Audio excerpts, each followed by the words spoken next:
এখন পথে ঘাটে যে ওলি বাজার বসেছে আমাদের দেশে, এগুলি কোনো ওলি নয়। আউলিয়া ইকরামের সাথে আমাদের মহব্বত, এই মহব্বতের ফজিলত কি? গুনাহগারের চোখের পানি আল্লাহর গজবের আগুন নিভিয়ে দেয়। এই শরীফে বলা হয়েছে, ইন্নাল্লাহা আকরামাকুম বিশাহরি যিলহিজ্জাহ ফাকসিরু আন তা'যীমিল্লাহি আযজা ওয়া জাল্লা উযকুরুল্লাহা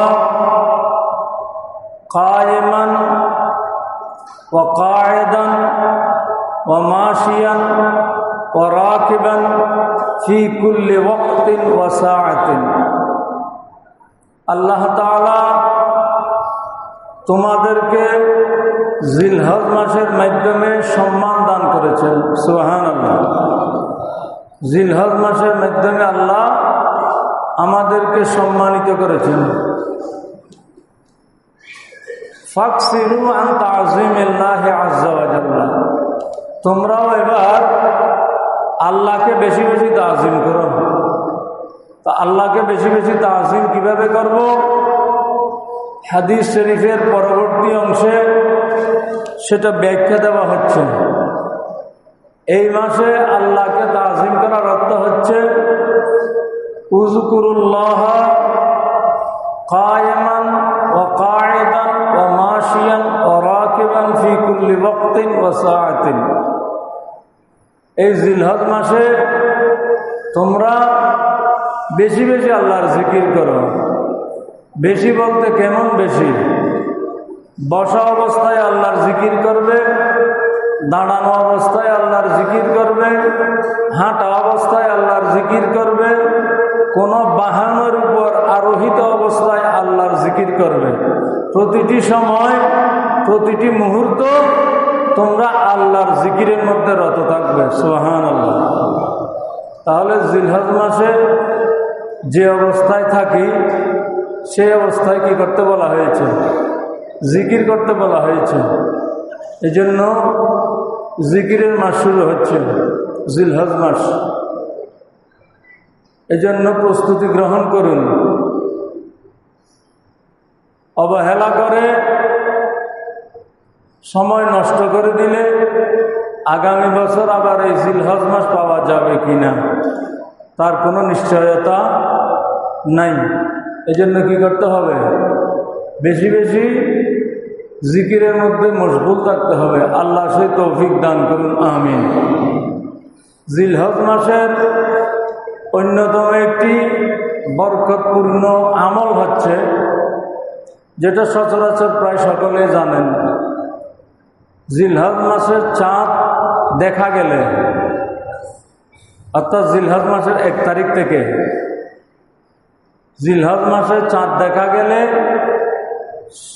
এই চাঁদ দেখা থেকে শুরু করে 10ই জিলহজ কোরবানি আদায় করা অথবা ঈদের নামাজ শেষ করা পর্যন্ত এই 10 দিন সময় চুল, হাতের নখ, গোঁফ, দাড়ি এগুলি না কাটা। এটা সুন্নত, এটা ফরজ, ওয়াজিব নয়, এটা সুন্নত আমল। হাদিস শরীফে এই আমলের কথা বলা হয়েছে। জিলহজ মাসের 1 তারিখ থেকে 10 তারিখ পর্যন্ত মাথার চুল কাটা যাবে না। কাটা যাবে না মানে হারাম নয়, গুনাহ নয়, না কাটা সুন্নত, সওয়াব। হাতের নখ কাটা যাবে না, গোঁফ কাটা যাবে না, দাড়ি কাটা এটা তো যে কোনো সময় হারাম। দাড়ি 1 মুষ্টির কম থাকলে এই 1 মুষ্টির কম দাড়ি কাটা যে কোনো সময় হারাম। রাসূল সাল্লাল্লাহু আলাইহি ওয়াসাল্লাম দাড়ি রেখেছেন, এজন্য মুসলমানদের উপর দাড়ি রাখা সুন্নত।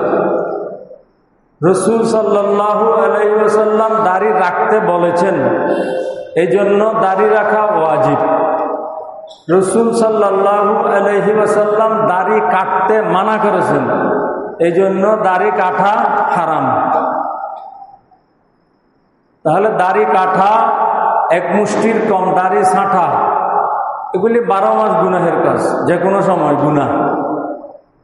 জিলহজ মাসে আরো বেশি গুনাহ। যেগুলি বৈধ, চুল কাটা, সময় হলে চুল কাটব, প্রতি জুমাবার নখ কাটা সুন্নত। গোঁফ এমনভাবে রাখতে হবে মোষ, যাতে পানি পান করার সময় পানিতে গোঁফ না লাগে। গোঁফ ভেজানো, মোষ ভেজানো পানি পান করা মাকরুহ। এই জন্য গোঁফ এত ছোট করে রাখতে হবে যাতে কি হয়, পানি পান করার সময় পানিতে গোঁফের ছোঁয়া না লাগে। এগুলি সবসময়ের জন্য সুন্নত। কিন্তু প্রথম জিলহজ থেকে শুরু করে 10ই জিলহজ পর্যন্ত এই গোঁফও ছাঁটা যাবে না, চুলও কাটা যাবে না, নখও কাটা যাবে না, এগুলি সুন্নত। আর দাড়ি তো যে কোনো সময় হারাম বললাম, দাড়ি যে কোনো সময় কাটা হারাম। আর দাড়ি এমন একটা ইবাদত, এমন কোনো ইবাদত নাই যে ইবাদত সার্বক্ষণিকভাবে 24 ঘন্টা ইবাদত হয়, এমন কোনো ইবাদত নেই। নামাজ পড়লাম, যতক্ষণ পড়লাম ততক্ষণ নামাজের সওয়াব, নামাজের আমলনামা লেখা হবে। সদকা করলাম, যখন সদকা করলাম সদকার সওয়াব। একটা সুন্নতের উপর আমল করলাম, যতক্ষণ সেই সুন্নতের উপর আমল হলো ততক্ষণ সওয়াব। কিন্তু এমন একটা ইবাদত আছে যে ইবাদত 24 ঘন্টার মধ্যে 1 সেকেন্ডের জন্য ইবাদত থেকে খালি হয় না। সুবহানাল্লাহ। সেটা কি?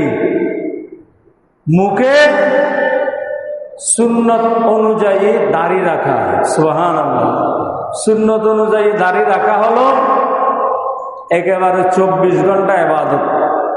এই আমল, সুন্নতের উপর আমলটা 24 ঘন্টা। 24 ঘন্টা বলতে কথার কথা মানুষ বেশি সময় বোঝানোর জন্য 24 ঘন্টা বলে, এটা বেশি বোঝানোর জন্য 24 ঘন্টা নয়, আক্ষরিক অর্থে 24 ঘন্টার মধ্যে 1 সেকেন্ডের জন্য এই সুন্নতের আমল বন্ধ হয় না।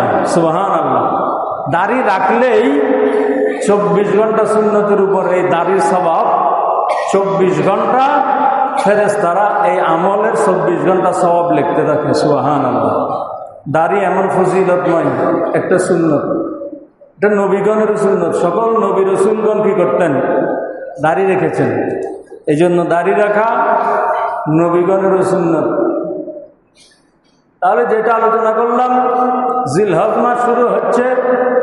জিলহজ মাসে ইবাদত বন্দেগী, জিকির আজকার বেশি করতে হবে। এখন থেকে প্রস্তুতি গ্রহণ করুন। আর কয়েকদিন পরেই ইনশাআল্লাহ জিলহজ মাস শুরু হচ্ছে।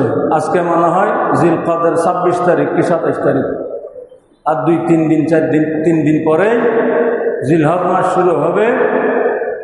এজন্য জিকিরের জন্য কি করুন? প্রস্তুতি গ্রহণ করুন। পাশাপাশি যারা ওই সুন্নতের উপর আমল করতে চান, কোন সুন্নত? পহেলা জিলহজ থেকে 10ই জিলহজ পর্যন্ত চুল কাটব না, গোঁফ কাটব না, নখ কাটব না।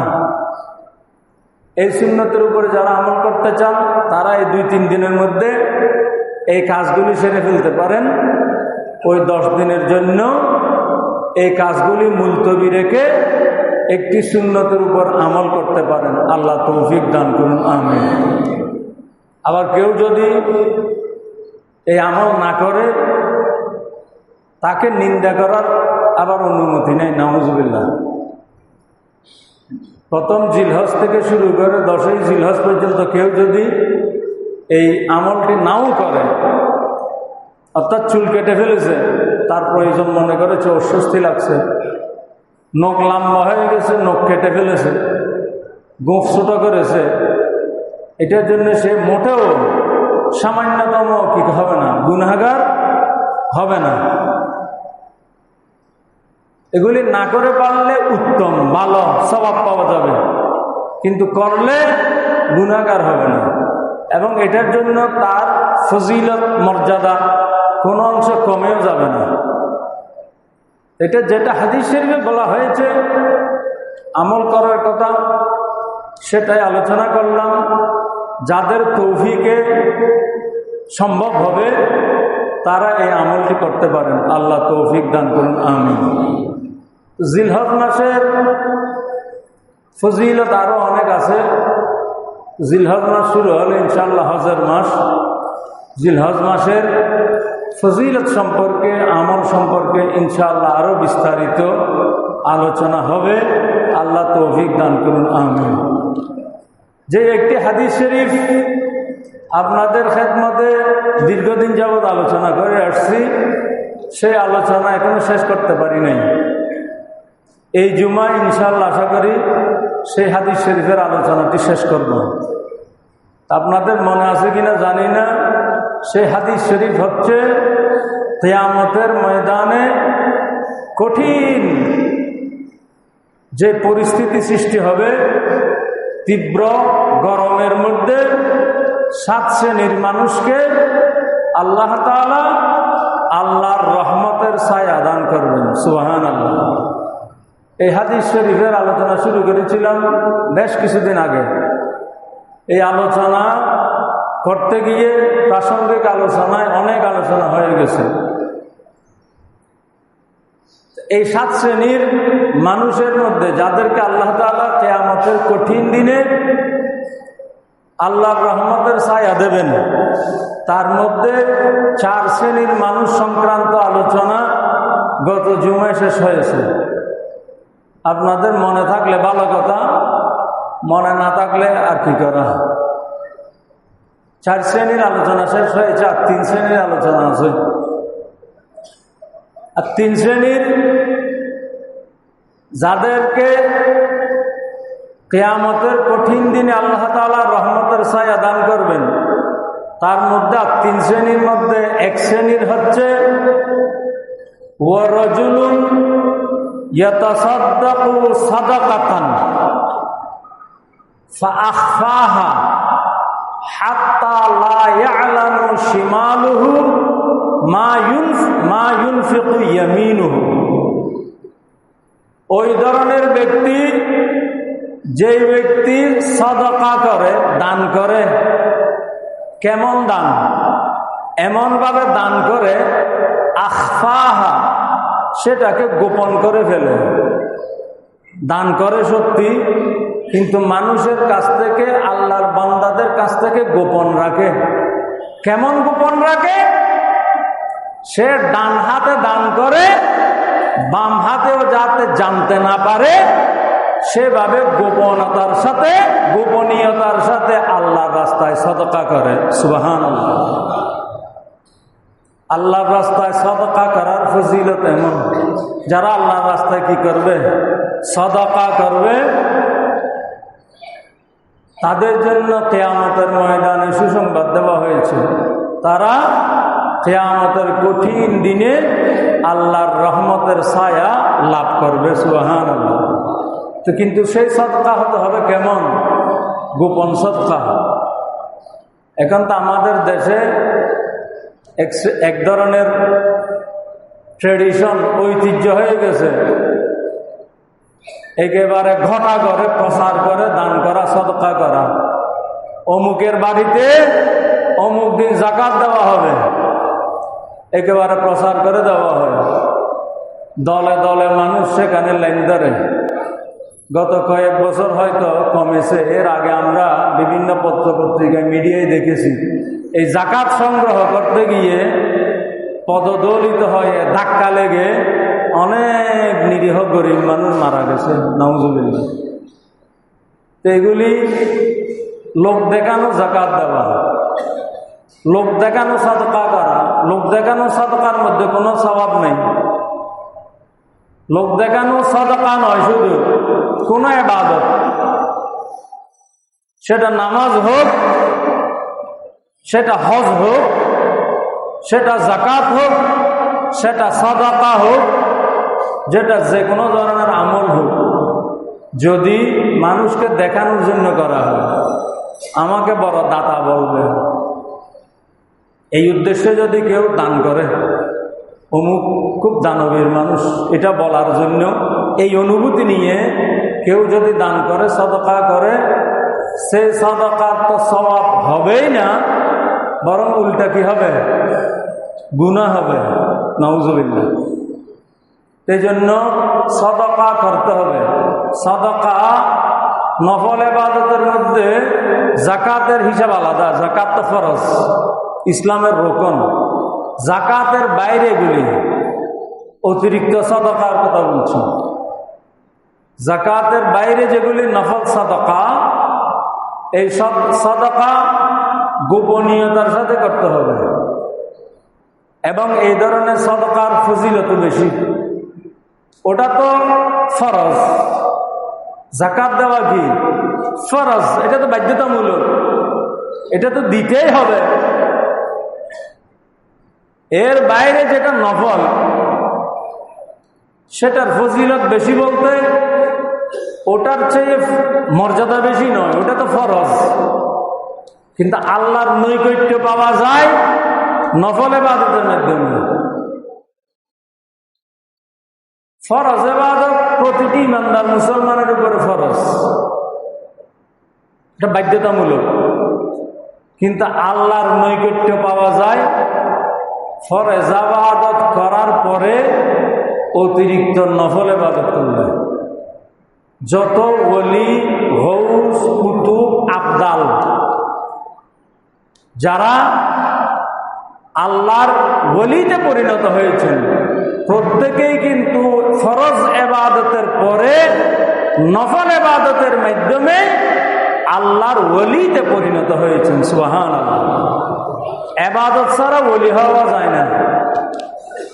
এখন পথে ঘাটে যে ওলি বাজার বসেছে আমাদের দেশে, এগুলি কোনো ওলি নয়। ওলি হতে পারে হয়তো, ওলিউ শয়তান হতে পারে, শয়তানের ওলি, ওলিউল্লাহ নয় এগুলি। যেগুলির শরীয়তের কোনো খবর নাই, শরীয়তের উপর আমল করার কোনো তাগাদা নেই, সুন্নতের উপর আমল করার কোনো পাবন্দি নেই, এদেরকে ওলি বলার সুযোগ নেই। ওলি হবেন কারা?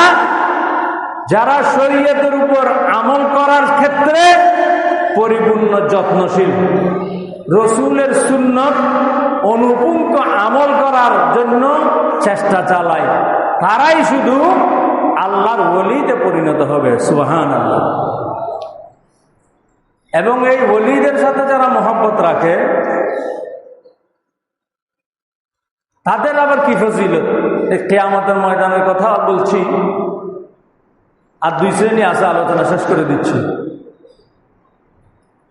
আউলিয়া ইকরামের সাথে আমাদের মহব্বত, এই মহব্বতের ফজিলত কি? এই মহব্বতের ফজিলত হচ্ছে কিয়ামতের ময়দানে আল্লাহর রহমত পাওয়া। সুবহানাল্লাহ। কারণ এক সাহাবী হুজুর সাল্লাল্লাহু আলাইহি ওয়াসাল্লামের খেদমতে এসে বললেন, ইয়া রাসূলুল্লাহ, আমি আপনাকে খুব বেশি মহব্বত করি, এত বেশি মহব্বত করি, আমার হঠাৎ করে মনে হয় কিয়ামতের দিন যে কঠিন অবস্থা হবে, লক্ষ লক্ষ কোটি কোটি কোটি কোটি শত কোটি হাজার কোটি মানুষ, ইয়া রাসূলুল্লাহ, কিয়ামতের ময়দানে আমি আপনাকে কিভাবে পাবো? আপনাকে দেখতে পাবো না, আপনার কাছে থাকতে পারবো না। এই জন্য আমি খুবই শঙ্কার মধ্যে থাকি। আপনাকে এত বেশি মহব্বত করি, কিন্তু কিয়ামতের মাঠে আপনাকে পাবো না, এটা মনে হলে যেন অন্তরের মধ্যে এক ধরনের ফাঁকা ফাঁকা অনুভব হয়। তখন রাসূল সাল্লাল্লাহু আলাইহি ওয়াসাল্লাম বললেন, আনতা মা মান আহবাবতা, কিয়ামতের ময়দানে তুমি তার সাথেই থাকবে যাকে তুমি মহব্বত করো। সুবহানাল্লাহ। এই হাদিস শরীফ যখন আমার রাসূল বললেন আনতা মা মান আহবাবতা, তুমি কিয়ামতের ময়দানে কার সাথেই থাকবে? যাকে তুমি মহব্বত করো। এটা বলার পর উপস্থিত সাহাবী যারা এই হাদিস শরীফ শুনলেন তারা বললেন, রসুল এই হাদিস বলার পরে আমরা এত বেশি খুশি হলাম, এত বেশি আনন্দিত হলাম, অন্তরের মধ্যে এত বেশি পুলক অনুভব করলাম, পূর্ববর্তী কোনো সময়ে আমরা এত বেশি আনন্দিত হই নাই। সুবহানাল্লাহ। অর্থাৎ এত বেশি খুশি হয়ে গেছে সাহাবীরা। আনতা মামান আহবাবতা, তুমি যাকে ভালোবাসো কিয়ামতের দিন তুমি তার সাথে থাকবে। এটা শোনার পরে আমরা খুব বেশি খুশি হয়ে গেলাম। কেন? কারণ আমরা সবাই আমাদের রসুলকে মহব্বত করি। আমার রসুলের কথা অনুযায়ী ইনশাআল্লাহ কিয়ামতের মাঠে আমরা আমাদের রসুলের সাথে থাকতে পারবো। এই আনন্দে আমরা আনন্দিত হয়ে গেলাম। সুবহানাল্লাহ। আজকে আমরা রসুলকে মহব্বত করি, আউলিয়া ইকরামকে মহব্বত করি, হুজুর গৌসে পাককে মহব্বত করি, সরকার গরিবে নওয়াজকে মহব্বত করি, গৌসে মেজবান্ডারিকে মহব্বত করি, শাহিনশাহ শ্রীকোটকে মহব্বত করি। এই মহব্বত ইনশাআল্লাহ কিয়ামতের ময়দানে কাজে আসবে। তাদেরকে যেহেতু আমরা মহব্বত করি, ইনশাআল্লাহ কিয়ামতের ময়দানে আমরা তাদের সাথেই থাকবো। আল্লাহ কবুল করুন, আমিন। আর যারা দুনিয়ার লোভে অমুকের সাথে, অমুক নেতার সাথে, অমুক প্রভাবশালীর সাথে, অমুক নেতৃত্বের সাথে থাকে, তার সাথে কি আছে? তার মহব্বত আছে, এই জন্যই তো। কিন্তু যার সাথে থাকে সে কত বড় ভালো মানুষ যে থাকে সেও জানে ভালো করে। তো কিয়ামতের মাঠে তার যে পরিণতি হবে, তার সাথে যারা থাকবে তাদের পরিণতিও সেই ধরনের হবে। নাউজুবিল্লাহ। সেই জন্য কি করতে হবে? দুনিয়ায় মহব্বত করতে চাইলে সব পাত্রে মহব্বত দিতে হবে, যেখানে সেখানে মহব্বত দেওয়া যাবে না। গত জুমার আলোচনায় হয়ে গেছে, মহব্বত হতে হবে আল্লাহর ওয়াস্তে, ঘৃণাও হতে হবে আল্লাহর ওয়াস্তে। এই জন্য যাকে তাকে যার সাথে আমি মহব্বত রাখবো, সুসম্পর্ক রাখবো, সবাইকে ভালো মানুষ বলবো, এটা ইমানদারের চরিত্র নয়। ইমানদার ভালো মানুষের সাথে থাকবে। আল্লাহ আমাদেরকে সেই তৌফিক দান করুন, আমিন। তাহলে 7 শ্রেণীর মধ্যে 5 শ্রেণী আলোচনা হয়েছে। 5 শ্রেণীর মধ্যে আবার সবচেয়ে বড় যেটা, সেটা হচ্ছে যে যাকে মহব্বত করবে দুনিয়ায়, কিয়ামতের ময়দানে ইনশাআল্লাহ তার সাথে হাসর হবে। আমরা আউলিয়া ইকরামকে মহব্বত করি, আশা করতে পারি ইনশাআল্লাহ কিয়ামতের মাঠে আমরা আউলিয়া ইকরামের সাথেই থাকবো। আল্লাহ কবুল করুন, আমিন। আরেক শ্রেণীর হচ্ছে ওয়া ইমরাতুন দাআতহু হাসবু জাতিন ওয়া মালিন ওয়া জামালিন ফাকালা ইন্নী আখাফুল্লাহ। কোন নারী অথবা পুরুষ পরস্পরকে প্ররোচিত করেছে কুকর্ম করার জন্য। নারী অথবা পুরুষ পরস্পরকে কি করেছে? প্ররোচিত করেছে, আকর্ষণ সৃষ্টি করেছে, আকৃষ্ট করেছে অপকর্ম করার জন্য। বিপরীত ব্যক্তি বলেছে ইন্নী আখাফুল্লাহ, আমি মহান আল্লাহকে ভয় করি, আমি এই কুকর্ম করবই না। সেই কুকর্ম থেকে সে দূরে থেকেছে। এই ধরনের ব্যক্তিকে কিয়ামতের দিন আল্লাহ তাআলা আল্লাহর রহমতের ছায়া দান করবেন। সুবহানাল্লাহ। এটাও কিন্তু খুব কঠিন কাজ, বিশেষত যুবকদের জন্য। একজন যুবককে যদি একজন যুবতী মেয়ে কি করে? প্ররোচিত করে। অথবা একজন যুবতীকে যদি একজন যুবক আকৃষ্ট করতে চেষ্টা করে বিভিন্নভাবে, যে কোনো সময় শয়তানের ফেরেবের মধ্যে পড়ে যেতে পারে। এই সময়ে নিজেকে নিয়ন্ত্রণ করা খুব কঠিন কাজ। এই যারা নিজেকে নিয়ন্ত্রণ করতে পারবে কঠিন সময়ে, বলবে ইন্নী আখাফুল্লাহ, আমি আল্লাহকে ভয় করি, আজকে এই কুকর্ম করব, এটার জন্য তো কিন্তু আমাকে শাস্তি ভোগ করতে হবে। এটা মনে করে আল্লাহকে ভয় করে যারা এই কুকর্ম পরিত্যাগ করবে, কিয়ামতের দিন তারা আল্লাহর রহমতের ছায়া লাভ করবে। সুবহানাল্লাহ। ৬ষ্ঠ নম্বর শেষ। ৭ম নম্বর হচ্ছে ওয়ারজুলুন যিকরুল্লাহি খালিয়ান ফাফাদাত আইনাহু।